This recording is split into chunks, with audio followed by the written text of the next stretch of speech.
We understand, sir, that you're proposing quite a few amendments to the current system in what you call the practicing living with COVID, same as other Southeast Asian countries. Could you walk us through your proposals in specifics, po? Well, this morning we had the Go Negosyo Town Hall. Kasama namin dito sila Vince Dizon, si Father Nick, of course, Guido David, Dr. Solante, and Dr. Michael Tino. So basically, I shared with them, I'm actually right now in San Francisco, no? We shared with them basically our thoughts, no? I think it's about time that we start to move on. Thailand basically has announced that they will again open their borders and allow tourists to come to Thailand. Switzerland has announced, of course, the most radical is UK, no, saying that they'll get rid of face masks, no more vaccine passports, and all of that. So they'll forget all of the protocols with regards to COVID and just move on to a normal life. We're not saying that, no. Kanina sa town hall rin natin, si Father Nick and Guido gave the best news, no, as basically they were saying that towards February, close to Valentine and maybe Valentine, the cases would drop. No? And we see that. And I've seen the charts of Father Nick and Guido David, no? Our partners of the research in providing visibility to the private sector. Secretary Vince, in a way, agreed with my suggestion. No? That's about time that we move on. The Philippines cannot sustain this kind of structure. Remember when 2 weeks ago we had another town hall, Secretary Duque said that, he thinks Omicron is here. But 2 weeks after that, you saw the impact of Omicron. It just spread like wildfire, no? Really hitting us close to 40,000 cases. So no amount of quarantine that we have done has ever stopped any variant from coming to the Philippines. None. They have all entered. Delta, Alpha, and all of them have entered the Philippines. So is facility quarantine the right approach? No? Is the right approach to really do RT-PCR tests and all of this? No. So and we really have to think it through. No.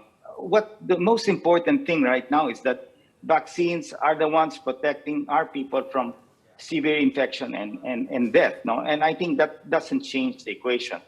But moving forward, Father Nick even made the statement during the town hall that he believes that this is the beginning of the end. And I agree with him, no, that Omicron will be the beginning of the end. And we have to start to really realize how to live that normal. We might be forgetting how to live that normal life.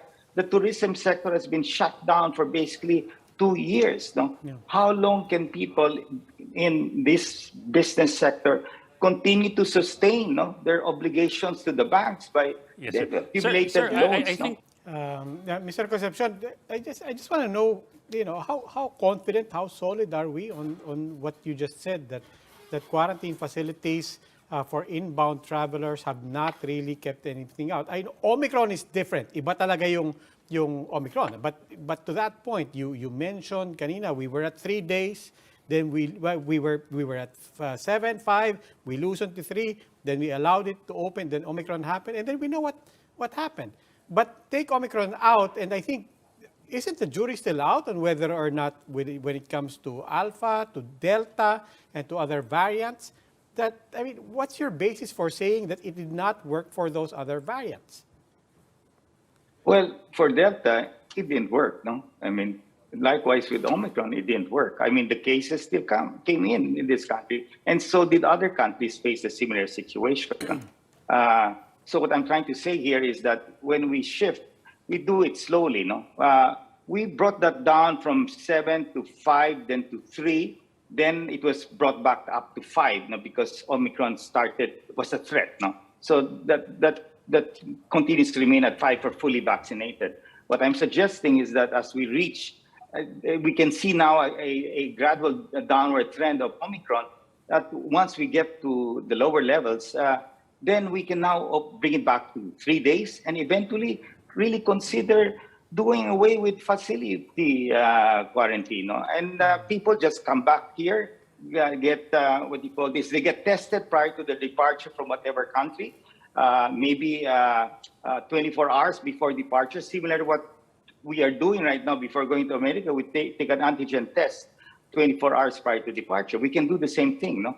I think we should start to be open to that idea and see, no? Because Omicron, Delta, you can, all of these variants, you really cannot stop from entering your country, no? It will eventually penetrate, and the speed of Omicron, we can say it was fast. Yes, it is. But I believe that we should start to live a normal life, no? And move on and allow these businesses to restart, no?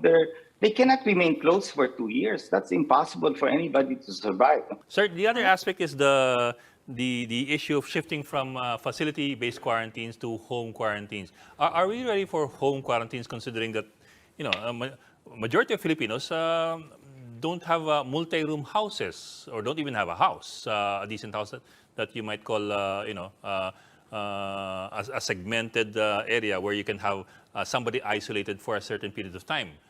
So that question po. That's why we have to prepare.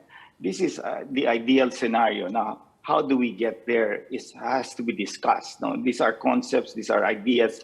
Remember last year I was saying that the government should be stronger in enforcing vaccination, restricting movement, and it was done this year. No? So maybe my thoughts are maybe a bit ahead, but I think we should start thinking and have that in mind, because I don't think any sector can last a 2-year lockdown, especially the tourism sector. And that is the sector that will give life to many of our micro and small entrepreneurs, because they're connected. Many are connected to the tourism sector. If we continue to shut this down, not only the sector will die, but our airlines will not be able to survive. No? The number of people arriving in the Philippines, this is limited to about 3,000 a day.